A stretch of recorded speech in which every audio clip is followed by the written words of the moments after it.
Salute discipoli. We are working on the second part of D, and first I'm going to give you a couple notes, not that many because this isn't too long of a passage, and a lot of the notes that the book gives you, they don't really need to be explained, they're just vocab. So there are actually a couple of grammar things in this, or grammar constructions in this section that your book at this point just defines them for you, but doesn't really explain what they are because you don't know what they are yet. I'm looking at one right now, right here. This guy is a gerund. We haven't talked about gerunds or gerundives before, so just go with the translation for right now. I don't want to get into that until it's time. So unless you really, really want to know, shoot me an email and I can run you through it real quick. But other than that, we'll just skip right over that kind of stuff in this passage because your book does a fairly good job of giving you a good idea of what they all mean. Okay, so let's start here at the beginning. In your book, this is page 31.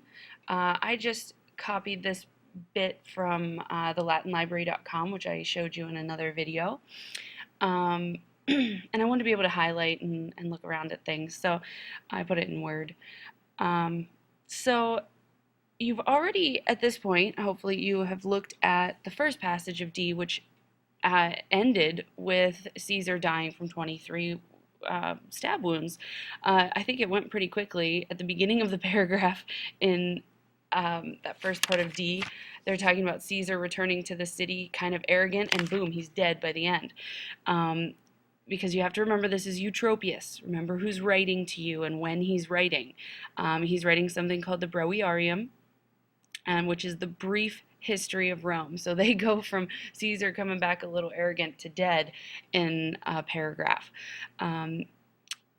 So keep that in mind as you're reading this. It's not meant to be super comprehensive. It's meant to hit on the high points. So we've hit Catiline, we've hit Caesar, Cicero, a little bit, Pompey and his death, and now we're hitting on Octavian and Antony a little bit more in the next few passages. So keep in mind what you're reading. And Eutropius is writing this about 400 years after. And in this passage, we can have a good conversation about the sense he gives of Antony.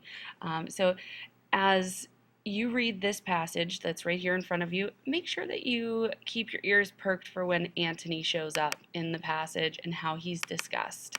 Hopefully we'll have a chance to talk about him a little bit in terms of this passage. So let's look at fere. Right up here. You learn this word as almost, but we haven't seen it used with years yet. And your book does an okay job, I guess, of describing this. It says, because if you translate everything except the fere here at the beginning, it is 710 years from the founding of the city. But fere makes it almost 710 years from the founding.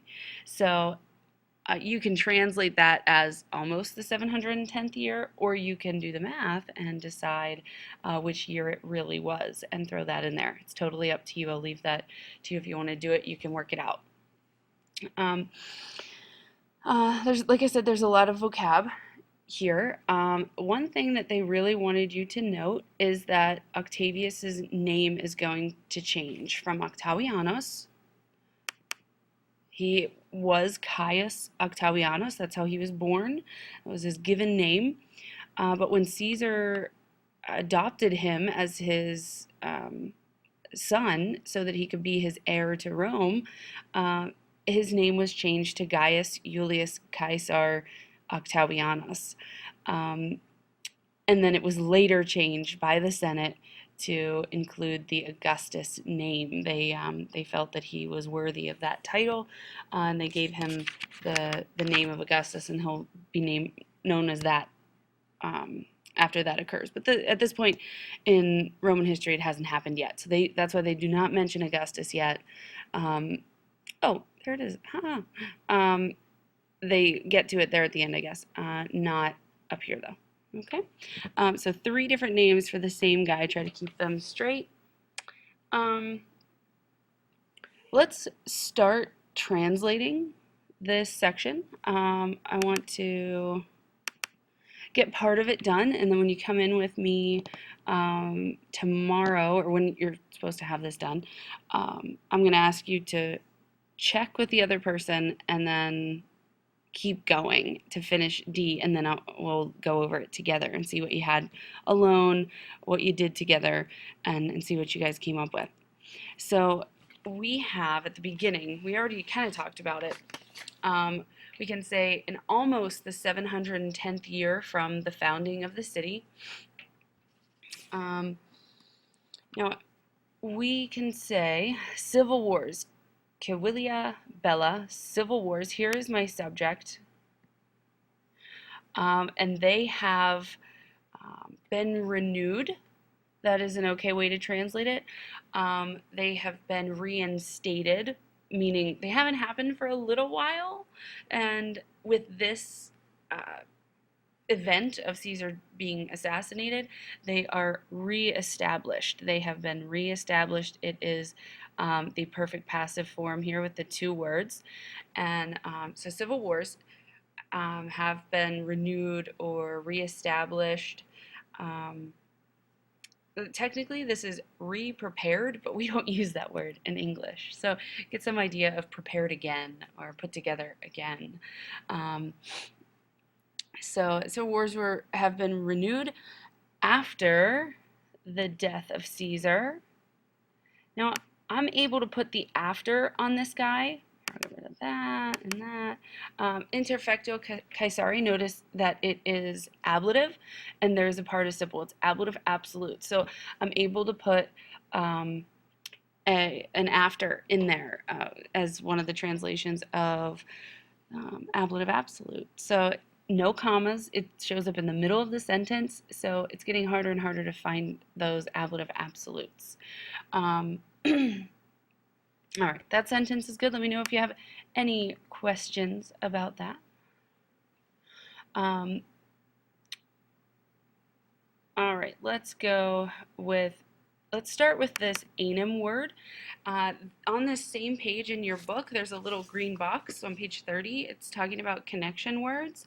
And usually when you see an anim or a nom, which mean exactly the same thing in Latin, they should be translated at the beginning of the sentence. So this word is translated as for, but sometimes that's hard to understand. We're going to translate it as because.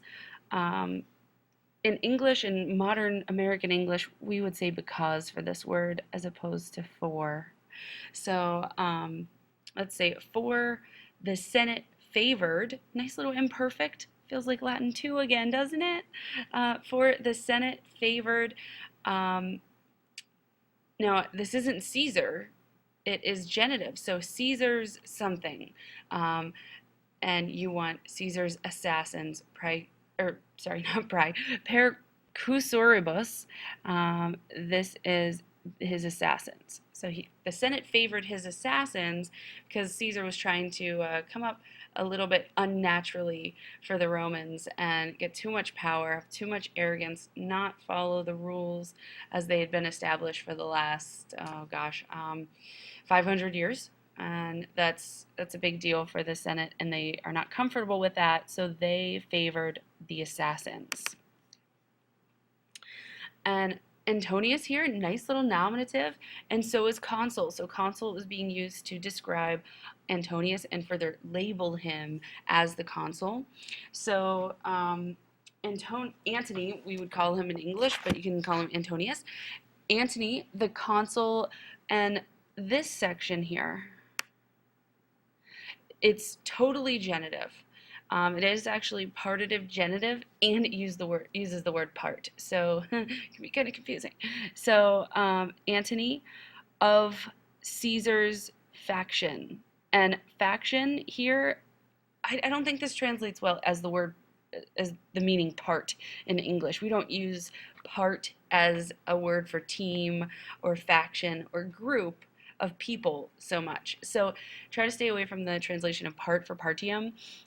So Antony, the consul of Caesar's faction. or Caesar's following, Caesar's allies, something to that effect. Um, let's find a new verb. Let's get rid of that. We're done with him. Conabatur. Oh, look, Latin 3. We have an imperfect passive verb. So but it's not actually passive. It is deponent. So there's your Latin 3. So he tried.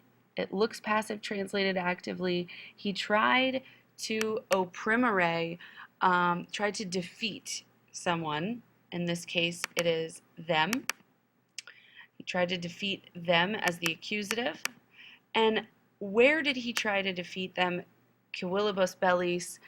He tried to defeat them in civil wars, or during civil wars. This is ablative, but there's no participle, so it is not ablative absolute. It is just an ablative of time when, and that is okay. Don't try to make everything an ablative absolute. Ergo is another sort of transition word, or what they call them in the box, connection word, that starts out a sentence, gets you going, and sort of connects one word or one sentence to the next. All right, so ergo means therefore or and so. And so I love this ablative absolute, turbata republica, with the republic or with the state, the government, thrown into disarray or thrown into chaos, something like that. That's what turbata means, to create chaos. So yeah, there's no word for thrown, but I think in English, to polish it up a little bit, it sounds nice. So, and so with the republic thrown into chaos, let's get rid of this because this is another of my favorites. Antonius is my new subject here. Therefore, the republic thrown into chaos. Antony does something, and I want you to look around him, surrounded. Antonius here is surrounded by some descriptive words, and it's kind of glorious. So you can see how Antony is nestled by these words, and Eutropius did this on purpose. It's kind of placement of words and kind of grouping them. So Antony committing many crimes. So we're jumping all over. Antony committing many crimes. And scalera is neuter, so those A's are accusative plural. And the present participle committing, ing, okay, describing Antony. He committing many crimes. Here's my main verb. Has been judged. So it is the perfect passive. Has been judged. And then just a little, let me get rid of all this. Oh gosh. Has been judged by someone, by the Senate, as something. So try not to say something like by the hostile Senate. This hostess is a noun. So let me get a different color. He has been judged by the Senate as an enemy. Right? So there's enough to get you started. I want you to bring this in with you. It's a way to get started, and you don't have to do any more alone, but when you come in tomorrow, I'll ask you to start this with the other person in class. Okay? Let me know if you have any questions at all, and I will be able to hopefully answer them. Shoot me an email if you need to. Straw out, no direction. Enjoy your evening.